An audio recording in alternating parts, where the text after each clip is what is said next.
Welcome to the Kentucky History Channel, where we strive to bring you all the Kentucky history content you want and you deserve.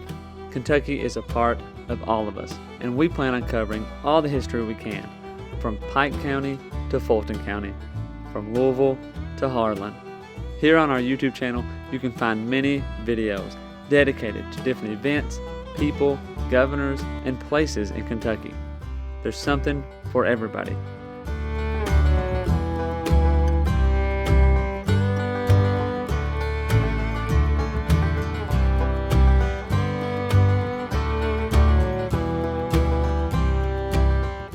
While you're here, if you like the channel, hit the subscribe button and the notification button so you get notified anytime new Kentucky history is available. And if you want to support the channel, we have a Patreon page as well, or patreon.com/KYHistoryPod. Welcome back to the Kentucky History Podcast. I'm your host, Jameson Cable, and I'm joined again with David Kirkpatrick. How you doing? Doing great. You? Doing good, and we got another Kentucky history episode here to dive into some very interesting Rockcastle County history. It's something that happens often is you put out an episode or you record an episode or you stop researching something and you think you're done and then you find out a whole bunch more. That happens. So we're going to be talking about more of the Bethurums from Rockcastle County. And this one, we're going to kind of get a little bit more into David P. Bethurum's life because it comes to find out a little bit more controversial than we had thought. But that's what we're going to do. We're going to dive into his life and, again, a man who rose from prominence as a distiller, a judge, attorney, only to see his, political career or his career kind of go down in controversy and scandal. So, yeah, absolutely. I mean, he was a public servant, right? You do have to give him credit for that. Mm-hmm. But he was a bit of a lightning rod when it came to legal troubles, political intrigue, things like that. There are accusations of illegal whiskey sales, bribery, forgery. I mean, his life is just an amazing look at 19th century Kentucky and a lot of the stereotypes and things you think about from that time frame. Mm-hmm. Yeah,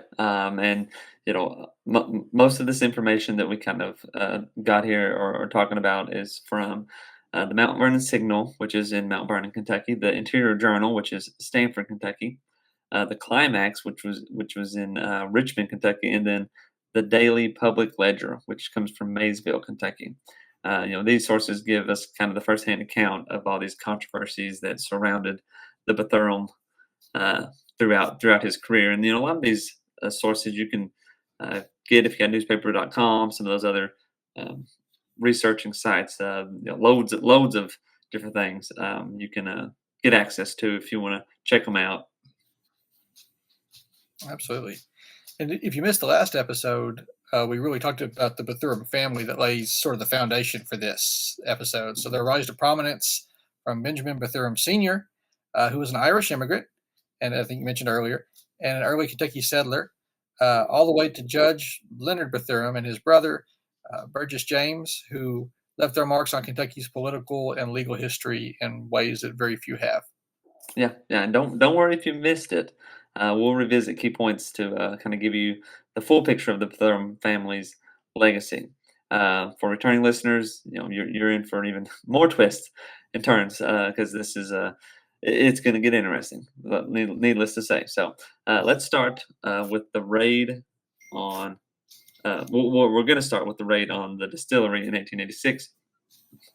But real quickly, before we dive into the scandals, let's kind of revisit the Bethurum family's legacy. The Bethurum story begins with Benjamin Bethurum Sr., who immigrated from Ireland and settled in Rockcastle in 1792. Right, absolutely. I'll make a quick adjustment here to there we go. 1792. He had 6 sons, including David Porter Bethurum, whose marriage to Margaret Kincaid connected the family to a prominent Revolutionary War lineage, which is very important in early Kentucky society. David Porter's children included Benjamin K. Bethurum, a Civil War veteran and county judge, and he turned out to be David P. Bethurum's father. Hmm. Yes, and the family's influence grew through Leonard W. Bethurum and Burgess James Bethurum, who both achieved kind of significant success as judges and politicians. David, however, would take the family name in a little bit of a different direction. So let's get into the distillery raid of 1889. Um, David's public troubles began in November of that year when federal agents raided his distillery. According to the Somerset Reporter, Deputy Collector Flowett Logan and his posse discovered 37 barrels of unstamped whiskey and brandy cleverly concealed beneath the distillery floor and in a nearby outhouses. And I will say, everybody's into true crime these days, reading books and stuff. 19th century Kentucky newspapers are the most entertaining thing that you can go to. But that aside, the same report also says this is the first time he ever got caught. So really, it's probably not the start of his maybe crooked dealings, but it is the start of his troubles because the officers said they've been watching him for some time, but this was really the first time they could move in on him. Yeah, yeah, and that probably goes with a lot of criminals. It's probably the first time they got caught, and they've probably just been doing it for a long time, and that just happens, right? But the raid was a major operation requiring teams of horses to transport the contraband liquor set. While David avoided prosecution, the raid damaged his reputation. Yep, absolutely. But instead of stepping back, David decides to pivot into the place where you might expect some crookedness, which is politics. So he launches a campaign for county judge in the year of 1894. Yeah, that's a good way to put it. The campaign was one of the most contentious in Rockcastle County history.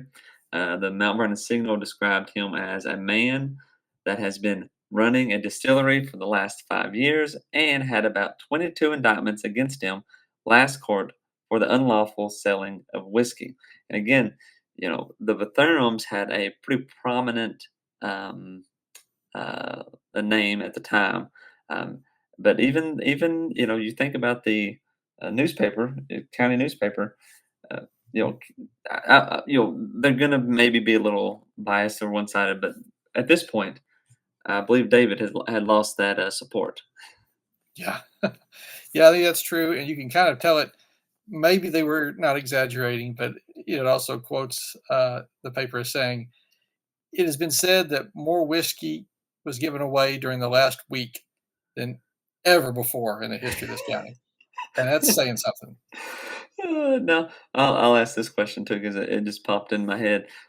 When did they make it illegal to sell whiskey or liquor on election day? Do you know? That's a good question. I don't know. 'Cause That's I mean, I think you can now, but, like, there was a time you could not sell liquor.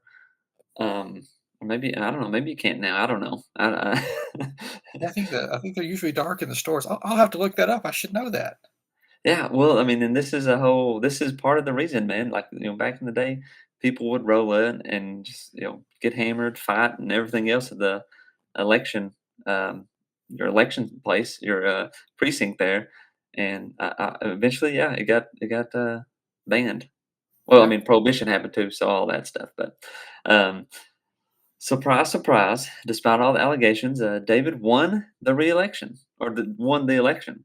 But of course, his victory did not silence his critics. One editorial said that Rockcastle County deserves better than a judge who carries the stench of corruption wherever he goes. Tell us how you really feel. Oh, oh, well, that's. I mean, yes, politics are bad now. They were bad. They were a little bit cutthroat. Maybe not to the degree, but they hounded each other. Um, go ahead. I said, absolutely. Yeah. Just a year into his tenure as county judge, David faced charges of forging documents in a federal pension case, and this was according to the Somerset Journal. Bethurum stood accused of forging affidavits for pension cases, including the names of justices of the peace and county clerks, swindling the government. And now, to his credit, he was acquitted of the Oh, okay. charges, but the trial left a mark. And one editorial said it this way: through though cleared in the eyes of the law, the court of public opinion still holds Judge Bethurum accountable for the disgrace he has brought upon this county. Ah, uh, dampering the name of Rockcastle. I, What are people doing? um, well, so even all this stuff happens, and guess what? 1897, we got a re-election campaign, and it was even more brutal. Opponents accused David of bribery, corruption, and even drunkenness. An editorial alleged that charged with nearly every crime in the catalog, from forgery to perjury, Bethurum remains a divisive figure in Rockcastle County. Absolutely, but there is a twist, a bit of a shocking twist. The Mount Vernon Signal reported Judge Bethurum was in the company of the county clerk, and he called at the Signal office and threatened to kill the editor if his name appeared in any more articles. So he was not at all Oh, happy with the coverage he was getting. yeah, and who would expect? But he ends up losing that election and making the end of his judicial career. Which Yeah, surprise, surprise. I can't imagine why. But his story's not over. But, in 1900, he's back in business. David's accused of attempting to bribe a juror in the E.K. Wilson murder trial.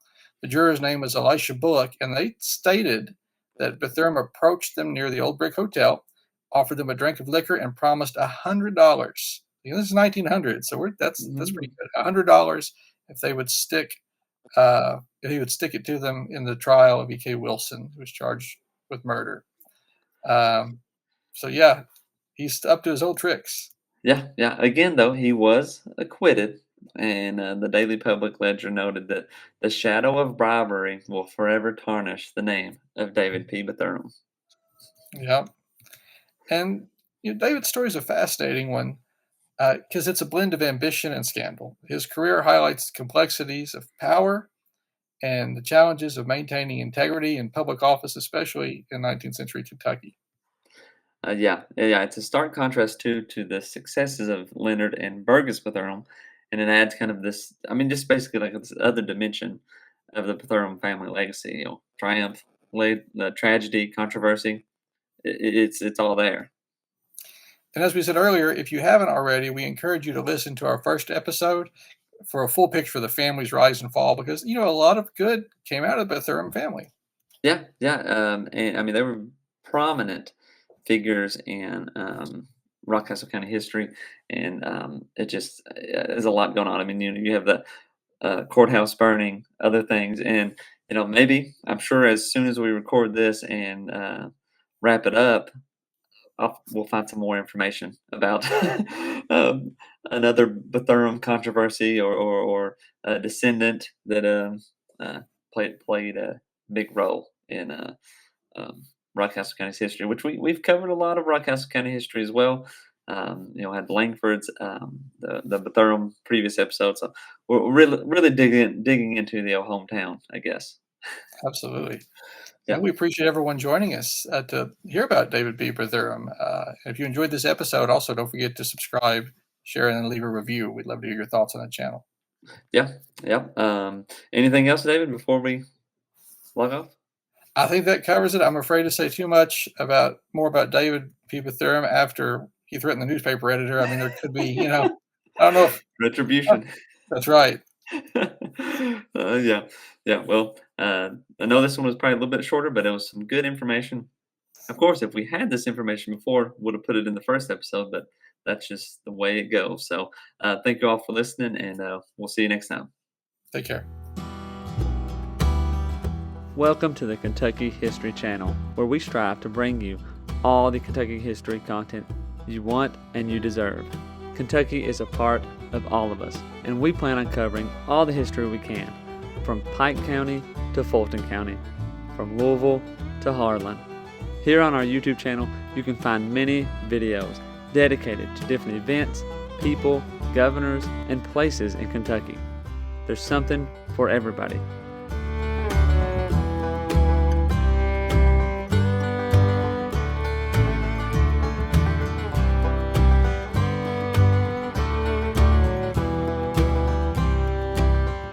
While you're here, if you like the channel, hit the subscribe button and the notification button so you get notified anytime new Kentucky history is available. And if you want to support the channel, we have a Patreon page as well, or patreon.com/kyhistorypod. You've probably heard about Daniel Boone, but what about the rest of the frontiersmen who came to Kentucky and settled? That's what we want to bring to the Kentucky History Channel. The stories of the untold, the stories of those forgotten. One thing to expect on our channel is great Kentucky content. Some stories that you've never heard of. The Night Riders, who began in western Kentucky. Bloody Monday, the riots in Louisville.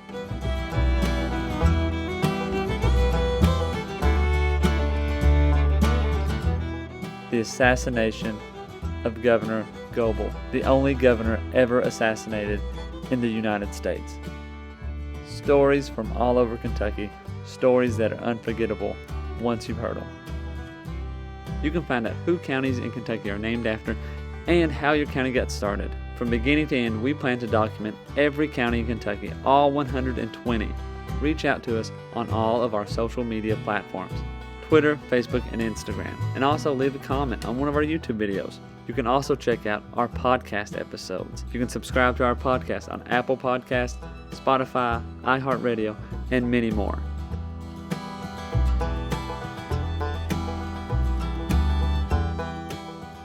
We're always seeking to find more Kentucky history so we can bring it to you, the viewers, the listeners. We want all the stories and all the events from Kentucky's great history to be told and shared everywhere.